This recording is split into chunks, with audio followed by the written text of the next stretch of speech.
সনাতন ধর্মাবলম্বীদের বছরে সর্ববৃহৎ ধর্মীয় উৎসব শারদীয় দুর্গাপূজা কুমিল্লার নাঙ্গলকোট উপজেলায় শান্তিপূর্ণভাবে সম্পূর্ণ হয়েছে। বঙ্গ টিভির স্টাফ রিপোর্টার কামাল হোসেন জনির তথ্যচিত্র থাকছে বিস্তারিত। উপজেলার 14টি পূজা মণ্ডপে পূজার আয়োজন করা হয় জাঁকজমকপূর্ণ পরিবেশে। গতকাল মহানবমীতে বিভিন্ন পূজা মণ্ডপে সাংস্কৃতিক অনুষ্ঠান ও প্রতিযোগিতার আয়োজন করা হয়। এর মধ্যে ছিল গীতা পাঠ, শিশু কিশোরদের একক ও দলীয় নৃত্য পরিবেশনা। প্রতিযোগিতা শেষে বিজয়ীদের মাঝে পুরস্কার বিতরণ করা হয়।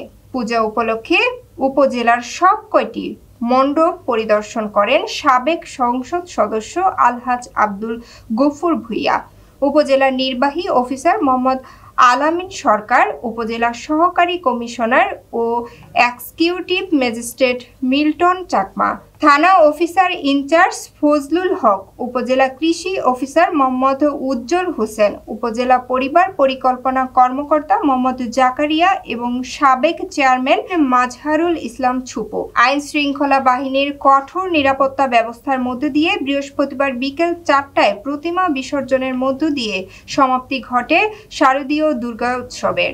নমস্কার, আমি হৃদয় চন্দ্রশীল, মক্তপুর দুর্গা মন্দির কমিটির সভাপতি। 2001 সাল থেকে 2025 সাল পর্যন্ত আমরা এখানে দুর্গা পূজা করে যাচ্ছি।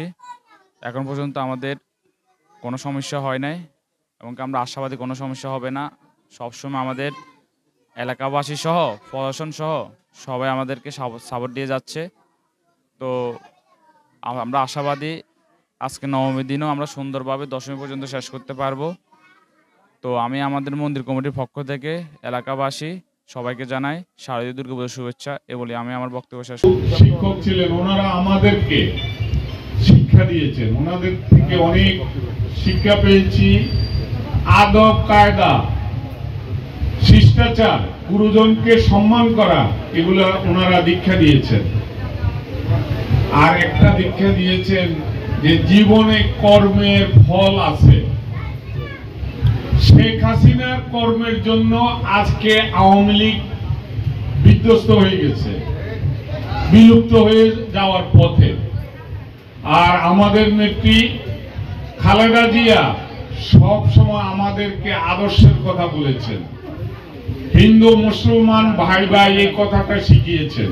আমাদের নেতা তারেক রহমান লন্ডন থেকে আপনাদের এই সর্ববৃহৎ হিন্দু সম্প্রদায়ের শারদীয় দুর্গা পূজার বাণী দিয়েছেন এবং আমাদেরকে নির্দেশ দিয়েছেন সকল মণ্ডপে যেতে হবে, হিন্দু ভাইদেরকে সহযোগিতা করতে হবে। তাদের এই বৃহৎ সনাতন ধর্মাবলম্বীদের সর্ববৃহৎ এই উৎসব হলো শারদীয় দুর্গা পূজা। এই দুর্গা পূজার সহযোগিতার জন্য আপনাদের কোনো সমস্যা হয়েছে? কোনো সমস্যা হয় নাই। আমরা আপনাদের পাশে আছি। হিন্দু মুসলমান ভাই ভাই, আমরা একে অপরের বিপদে আপদে দুঃখে কষ্টে আমরা এগিয়ে আসবো। জেলায় এই বছর মোট 11টি পূজা মণ্ডপ রয়েছে।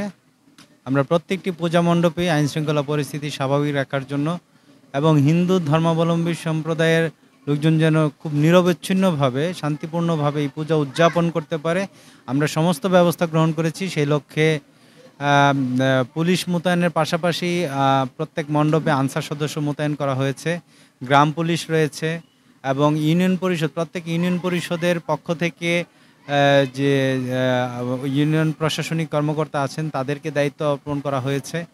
পাশাপাশি আমরা উপজেলা পর্যায় থেকে প্রত্যেক মণ্ডপের জন্য আমরা একটি টিম গঠন করে দিয়েছি কর্মকর্তাদের সমন্বয়ে। সেই টিমগুলো প্রত্যেকটা পূজা মণ্ডপ মনিটরিং করছে। আর বিশেষ করে প্রতিটি মণ্ডপেই আমাদের এই যে পূজা মণ্ডপ কর্তৃপক্ষ কর্তৃক যে সিসিটিভি ক্যামেরা স্থাপন করা হয়েছে, প্রত্যেকটি মণ্ডপ সিসিটিভি ক্যামেরার নিয়ন্ত্রণে রয়েছে, প্রত্যেকের গতিবিধি পর্যবেক্ষণ করা হচ্ছে। আশা করছি আমাদের নাঙ্গলকোটে পূজা মণ্ডপে কোনো সমস্যা নেই এবং সকল মানুষই এখানে পূজা মণ্ডপে পূজা উদযাপন অনেকে পরিদর্শন করছে, অনেকে আসছে, শান্তিপূর্ণভাবে হচ্ছে বলে আমি বিশ্বাস করি।